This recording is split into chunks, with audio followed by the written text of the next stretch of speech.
When her 8-year-old son brought a ragged-looking man home with him, Meredith was angry and confused.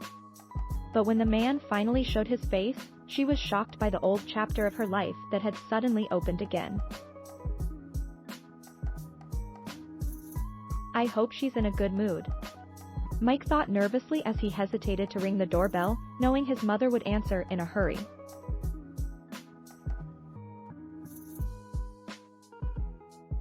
Weekends or weekdays, Meredith didn't have a single moment to spare. Being the mother of 2 wild toddler boys will do that to you. She was a single mom, and she was deliberately strict with her 8-year-old Mike and 2-year-old Marty. She wanted to raise them to be tough, not afraid to be kind, but hardened just enough to face the bullies of the world. She wished her parents had taught her that. It would have prepared her for the menacing boys and girls who teased and bullied her through high school. And it would have definitely helped her get back on her feet sooner after her husband left her and the boys for his secretary. For illustration purposes only.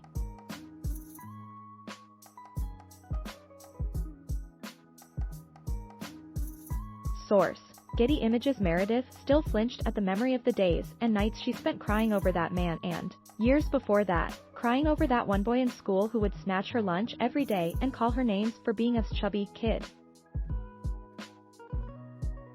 Not my kids. They know how to stand up to bullies. Meredith sighed with contentment and pride, taking off her apron to finally put her feet up and relax for a few minutes before getting back to work. Is that really you? Gosh, what happened? Mike would not return from school for another half hour, and little Marty was fast asleep in the crib after a filling meal. It was the perfect time for Meredith to drift into a short nap. Just for a few minutes, she promised herself. But when the doorbell woke her up again, it was already starting to get dark and cloudy. She instinctively looked at the time and realized her son Mike was at her doorstep an hour later than usual. Had better have a good excuse. Meredith frowned as she opened the door, ready to stare down at her mischievous little boy. But scared little Mike wasn't alone. There was a ragged-looking man stooping behind him, cloaked in an old tattered blanket that should have been washed months ago. Hey, you. Get off my property. Meredith leaped forward, pointing the stranger to the street outside the gate. But before Meredith could take another step, a little hand stopped her. Mom, wait. I brought him here.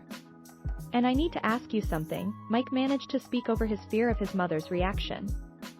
For illustration purposes only.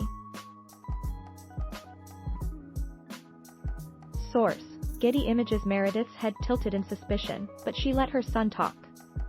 Mommy, can this poor man live with us? Please? Just for a few days, the boy asked with joined hands and puppy eyes. Meredith was more clueless than angry. Why has my son dragged a hobo onto our porch? What's the story here, she wondered. Mike, you have about 2 minutes to explain to me what's going on. And you. Meredith turned to the homeless man and warned him, do not move. Meredith heard as her teary-eyed son told her about the poor man he had befriended over half a sandwich. Thanks for watching. Please subscribe.